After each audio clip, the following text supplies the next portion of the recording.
It wasn't supposed to resurface. The handheld recorder was blackened, partially melted, discovered wedged beneath a slab of concrete in the Las Vegas storm drain system, a place known more for its shadows than its secrets. The man who found it, a municipal contractor overseeing a drainage renovation near Charleston Boulevard, initially assumed it was debris. But when he picked it up, something felt off. The outer casing was scorched, but the internal SD card remained sealed, undamaged. He handed it off to Metro Police the next morning. What came next would shake loose a case long thought unsolvable. 13 years had passed since the name Jake Mercer last appeared in local headlines.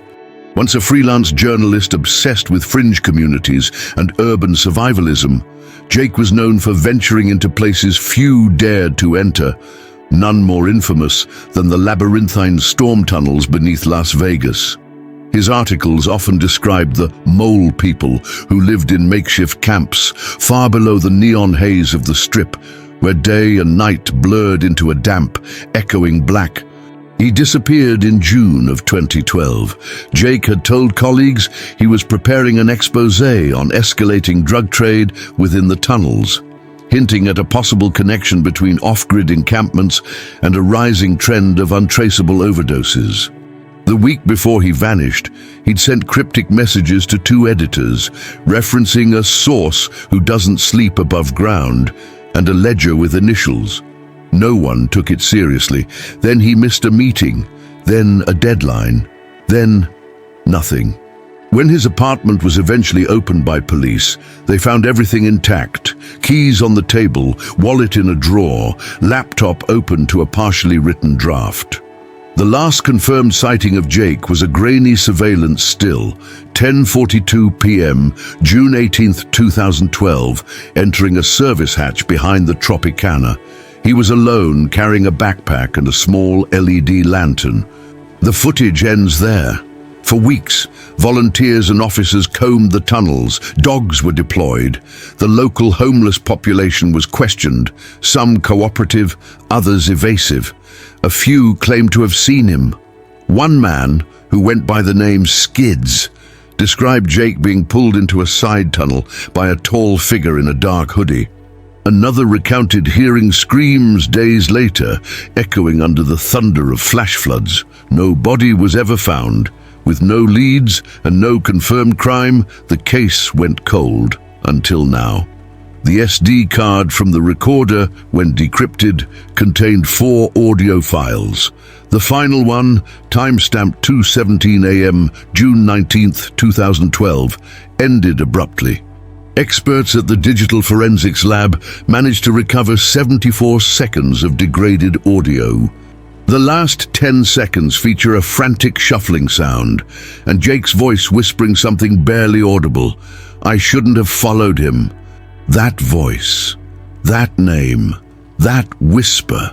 It was enough for the Las Vegas Metropolitan Police Department to reclassify the case as active, and once again, Jake Mercer's name circulated through backrooms, briefings, and dark corners of the city. Detectives began the painful process of reconstruction. Old notebooks were unearthed from evidence storage. Interview transcripts were re-examined. Jake's final articles, some unpublished, hinted at a specific cluster of tunnels beneath Harmon Avenue, where several transient individuals had reportedly disappeared months before Jake did. No names, no dates. Just a map, hand-drawn, folded into his last notebook. On it, a circled area labeled only Slot A21. Investigators returned to the tunnels. Footage from the 2012 searches revealed one segment that had never been accessed due to high water levels at the time. Now, with the drought shrinking the runoff system, officers entered the corridor for the first time. What they found was unnerving. Remnants of a sleeping area, burned pages of a composition notebook, and a melted voice recorder base, matching the one recovered weeks earlier. Among the rubble, one item stood out, a metal tag engraved with Jake Mercer, Freelance Press. This confirmed one thing: Jake had reached this area. But it didn't explain why his recorder had been found buried 20 meters away, nor why it showed signs of intentional burning. Forensic analysts believe it was exposed to flame at close range, possibly as an attempt to destroy evidence. Then came the next question: who would want to silence Jake? In 2012, a former LVMPD detective named Eli Brenner had pursued a parallel investigation into drug operations inside the tunnel network. His notes, uncovered in a sealed file, revealed the existence of a loosely organized network using the tunnels for distribution runs between casinos, unregistered vehicles, and low-visibility zones.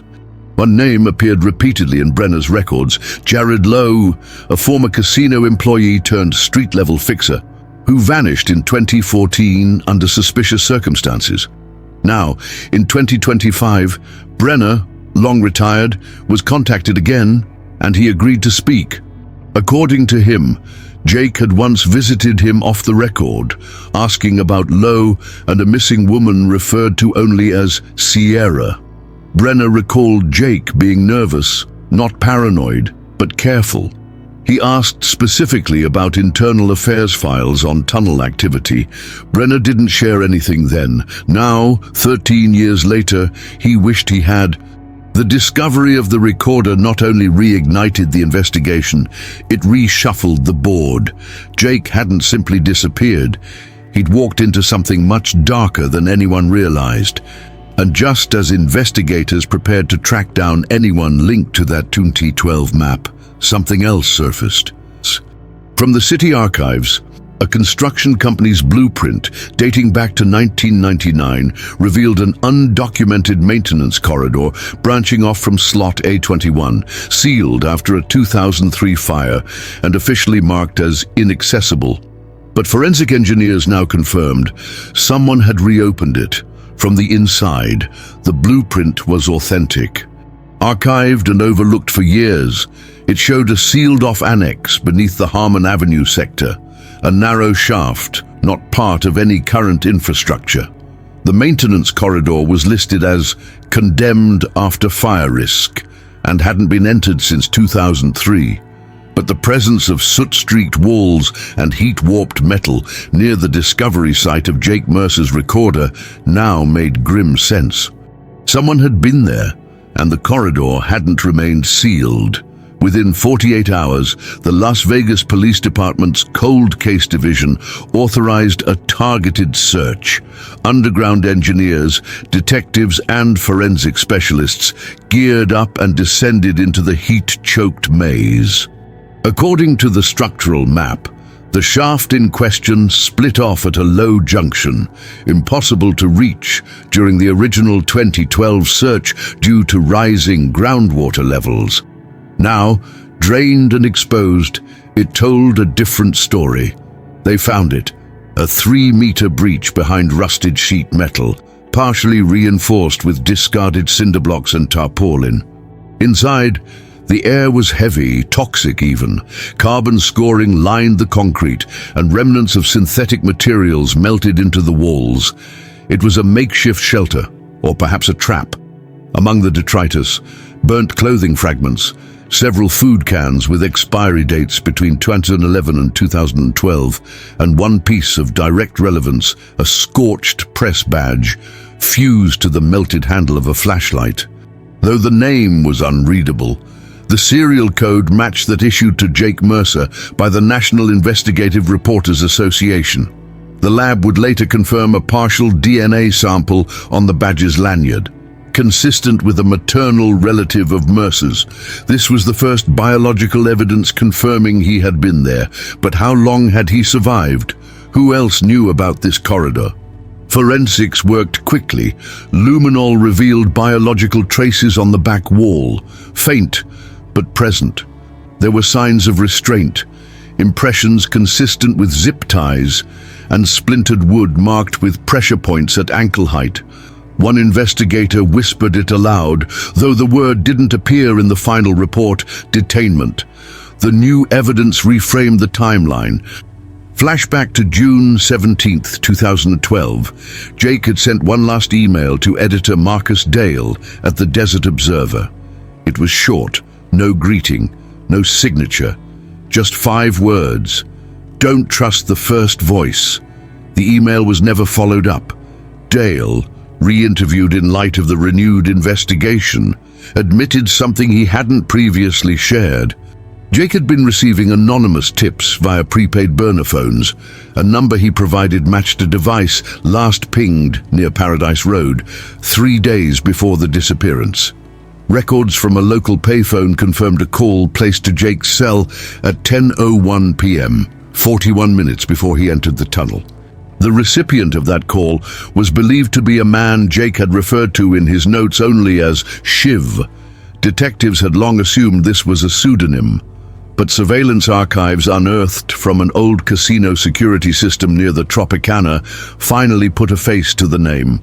A man with heavy facial tattoos and a limp in his right leg was seen entering the same tunnel hatch just 20 minutes before Jake. The footage had never been flagged.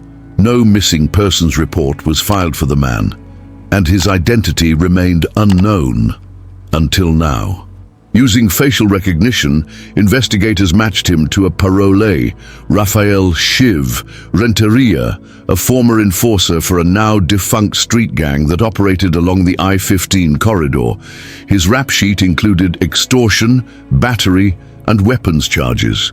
He was released in early 2012, less than 4 months before Jake vanished. He was never seen again.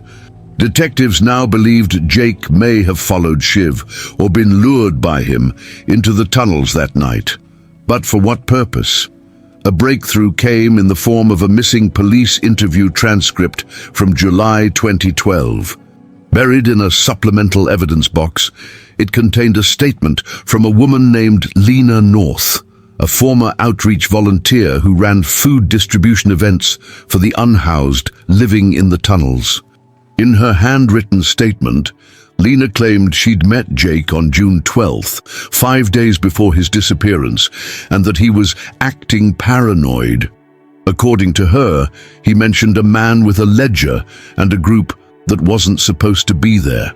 When pressed for details at the time, Lena had recanted much of her account, saying she was probably mistaken. Now, with the case reopened, she was recontacted, but unreachable. Her last known address was an abandoned duplex in North Las Vegas. When detectives searched the unit, they found signs of recent squatters and a page torn from a reporter's notebook taped inside a kitchen cabinet. The page was dated June 15th, 2012. Written in Jake's handwriting, it read, "They use the tunnels. They move things at night. Shiv is just a gatekeeper. Real control is higher up.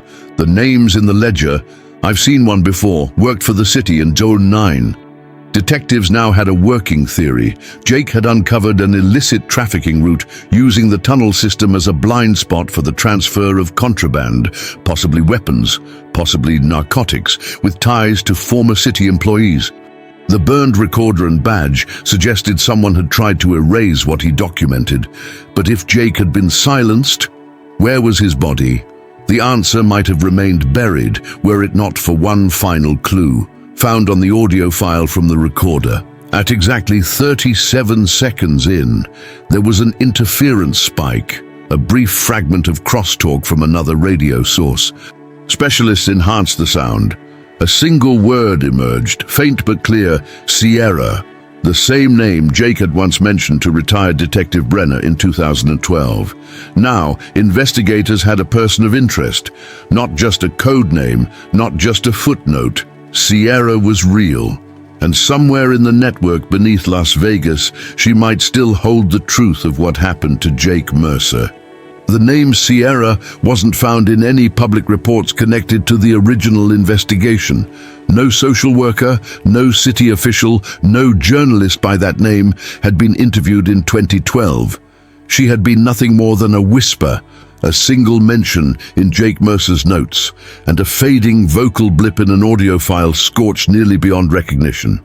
But now, she had become central to the investigation's trajectory, Detectives dug into old outreach programs, volunteer rosters, and underground medical networks. The breakthrough came from a former nurse, Elena Rosas, who had worked with Vegas Street Aid in 2011, a mobile clinic that offered limited services to unhoused individuals in the tunnel systems.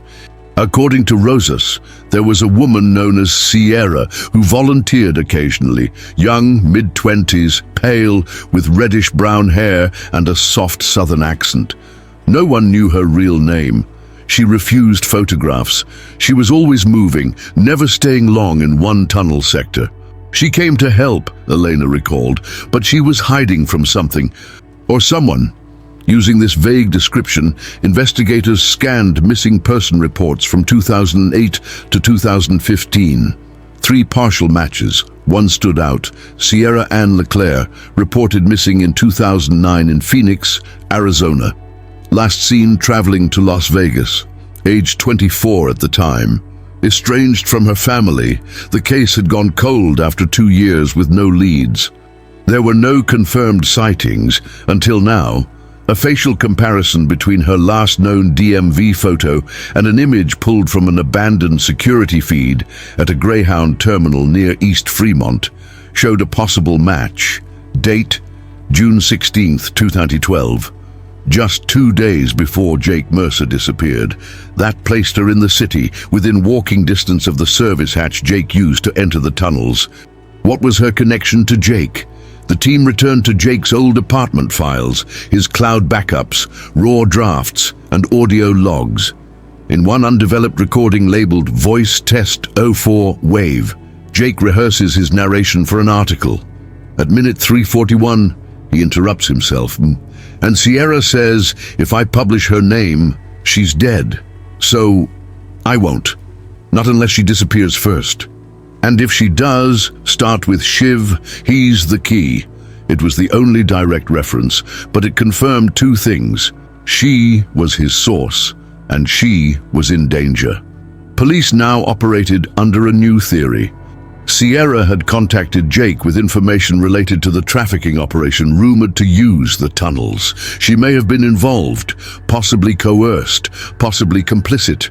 Or perhaps she'd escaped it. Jake followed her lead. Then he vanished. In late May 2025, a call came in from a private investigator in Barstow, California. He'd been hired by a community outreach church to locate a woman living under the alias Annie Laird, who had fled a shelter weeks prior.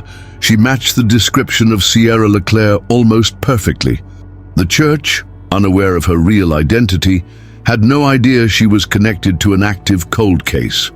By the time detectives arrived, Annie was gone. But she'd left behind something in her locker, a folded piece of paper with an old, faded diagram. It was a schematic of the Las Vegas flood control tunnels, hand-drawn, certain sections marked in red. Next to one junction, a scribbled note, "J, never go alone. North feed is hot." Detectives immediately cross-referenced the map with current tunnel infrastructure. The North feed had been cemented shut during renovations in 2014, but prior to that, it connected directly to S-Lot A21, the same location where Jake's recorder was found. A decision was made to re-enter that corridor with a forensic excavation team. On June 4, 2025, after 3 hours of digging behind a rusted iron bulkhead, they found it, a collapsed service chamber. Inside were the remains of an improvised camp, bedding, burned notebooks, and a rusted-out toolbox. But what changed the course of the investigation was what sat at the center of the room. An old laptop, water-damaged, battery destroyed, but its SSD intact. Digital analysts recovered most of the drive. Among spreadsheets and draft articles, they found a video file, timestamped June 18, 2012, 11:19 p.m., the final moments of Jake Mercer. The footage is shaky. He's holding the camera to his own face, whispering, "I'm at the North feed. I followed them.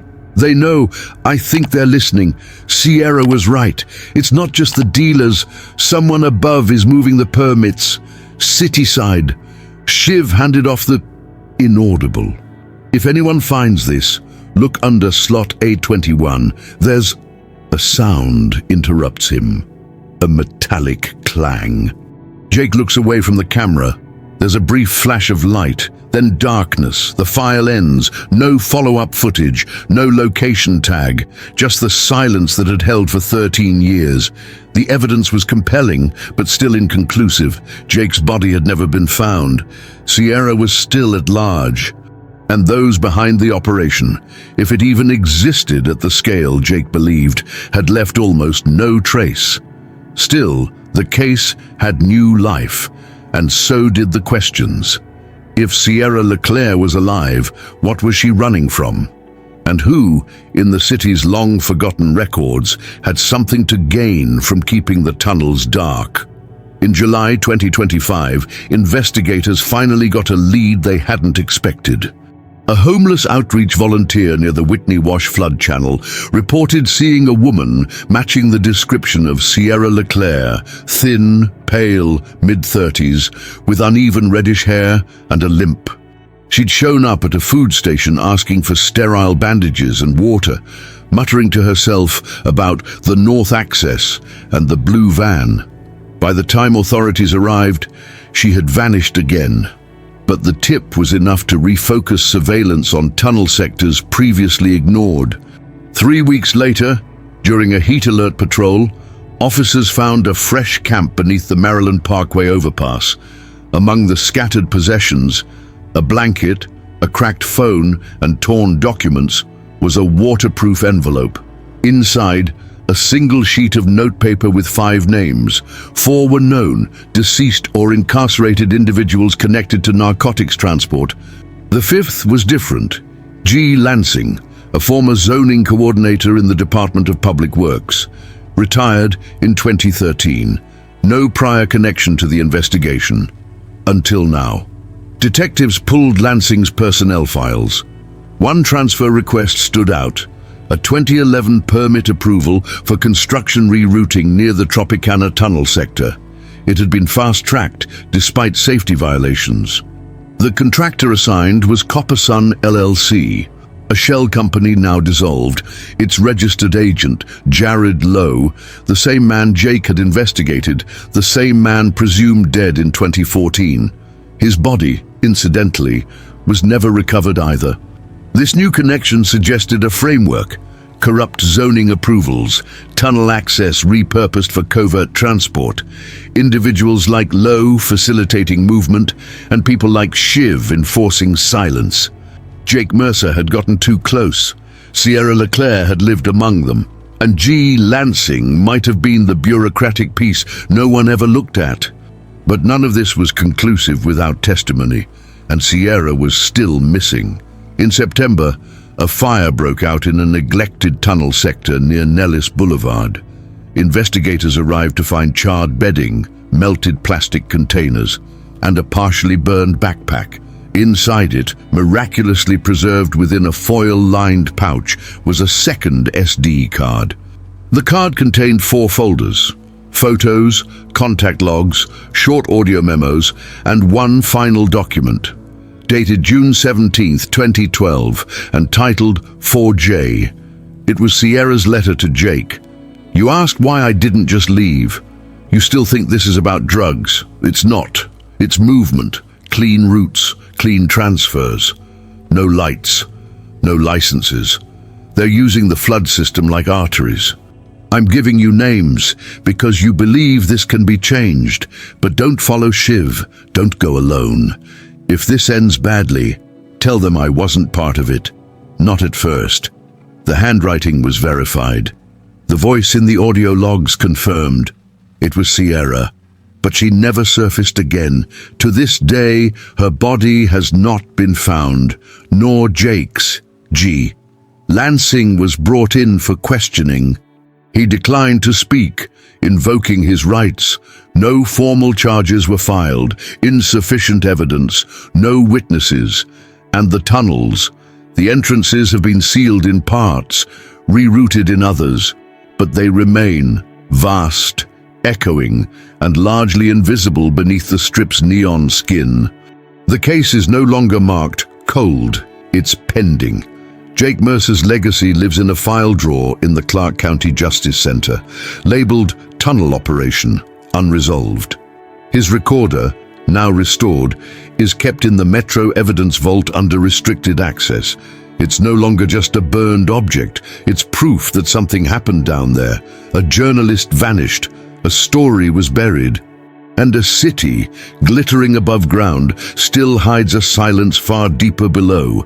We found fragments, but no ending, said Detective Aaron Cole. Sometimes that's the justice we get. We follow the echoes,